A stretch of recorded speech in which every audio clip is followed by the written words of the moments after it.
Oh, that team you just played? They're just bangers. You're better than they are. They cannot keep getting away with beating you like that. Well, unless you stick around for this video, they're gonna.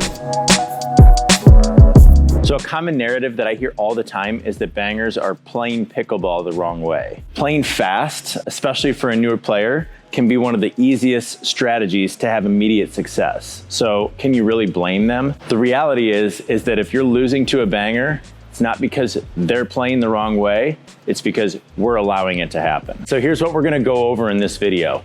First, I wanna define what a banger actually is. I think that term gets thrown around really loosely.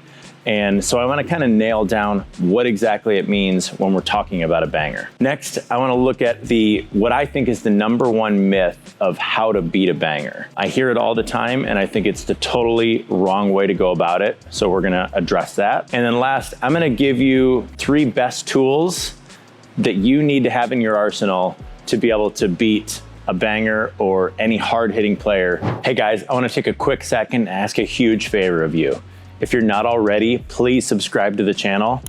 It's gonna help me grow, reach a wider audience, and hopefully create more and better content for you guys. Okay, so what is a banger? Typically, we just associate it with someone who hits the ball hard a majority of the time, and that can be true. But if I'm playing and I find a weakness in my opponents and exploit it by hitting hard for an entire game, that doesn't necessarily make me a banger. That actually makes me smart for finding their weakness and exploiting it. A banger, on the other hand, is someone who wins exclusively using power. They usually don't have a plan B if they can't do it, and they also are not addressing if it's the right or wrong situation to use that power, or if it's the right or wrong strategy. So the easiest way to define it is typically a banger is going to be a one-dimensional power player. Okay, so let's talk about the biggest myth of how we're gonna go about beating a banger. And that is, I hear it all the time, is that we gotta slow them down. So if they hit hard, we gotta reset it, we gotta put the ball back into the kitchen, we gotta play slow and force them and not give them shots to hit hard at us. Now, this really doesn't work at all. And let me give you a couple reasons why. #1, really the whole idea behind a banger is like we said, they're using exclusively power to try to be successful, which means they're gonna be making a lot of poor decisions. They're gonna be hitting incorrect shots and wrong shots at the wrong time. Now, if I'm choosing to reset those, I'm in essence giving them a free pass on that wrong decision or poor decision. I'm letting them off the hook. So the key here is we need to make them pay. We need to penalize them for these bad shots and not let them off the hook. So here's an example of what this looks like. Me and my buddy Carlos are gonna play out some skinny singles points from the kitchen line straight ahead from each other. I can do anything I want, but Carlos can only reset when I speed up. So what you're gonna notice with this is there's nothing that he can do to hurt me.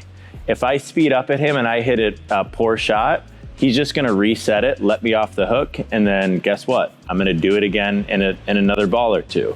So the more my opponents let me off the hook with resets, the more that gives me a green light to just keep speeding up every single ball.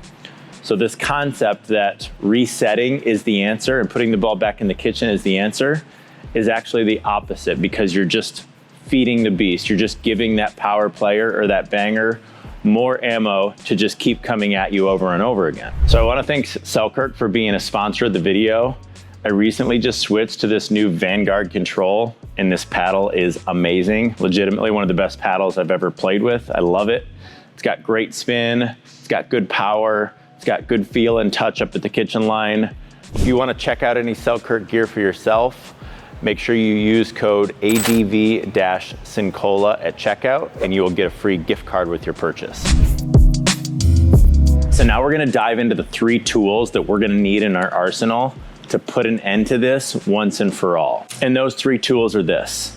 #1, we gotta learn to punish it. #2, we gotta learn to leave it. And #3, we gotta learn to not give it to them.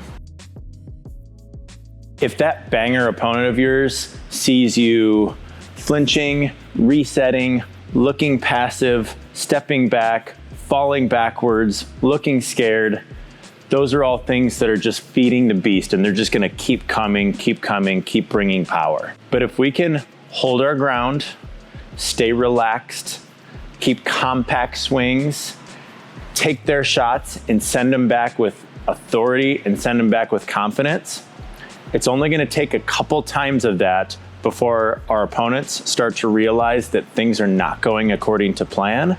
And when they don't have a plan B, it's gonna get a little dicey for them. So we commonly refer to this concept as counterattacking. So you're in luck because I purposely made this video as a follow-up to my previous video, which is an entire video on counterattacking.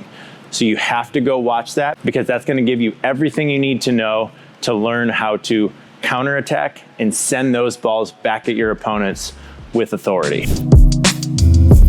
So if seeing their shot rocketed back at them is the worst thing that a banger can see, the second worst thing they can see is to watch their shot sail along time after time after time. So the second tool that we need to really dial in here is to learn to let the ball go.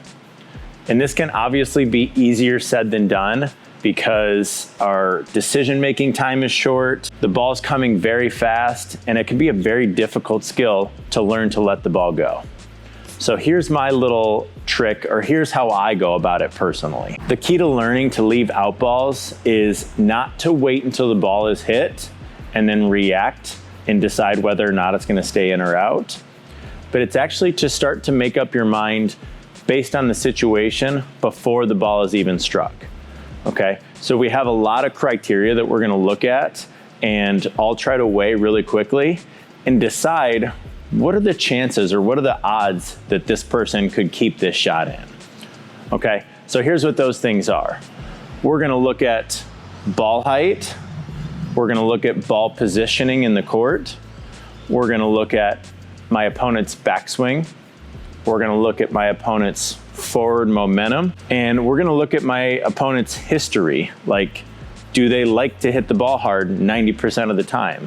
Those are all things that we're weighing to know even before the ball is struck of, do I think there's a pretty good chance that this ball is gonna go out? Then I'm gonna leave it. The more you do this, the better you'll get at it, but you have to start by being aware. You've gotta be aware of every situation on the court, be aware of where and what the ball is doing, be aware of who you're playing, be aware of what their tendencies are, and be aware of usually what results that produces. The more you do that, the more you'll find instinctively you're just gonna be leaving out balls or knowing a ball is going out before it's ever struck. So the banger has now watched their shots being punished back at them. They've watched their shot sailing long. Their confidence is getting real low at this point. So what's the last tool in our arsenal that we can use against them? And that is that we're not gonna give them the shots that they want to begin with, okay? So there's two shots that are easier than most to speed up, okay? The first is what we call a dead shot or a dead dink or a dead ball. Basically, if the ball has too much of an arcing trajectory, then when it hits, it's not gonna be moving through the court, it's gonna hit and wanna sit up. Bangers and hard-hitting players love to hit those shots because they're just coming in, they're sitting up nice and high, and they're nice and juicy for that person to just rip at you. The second one is a ball that comes out of the air.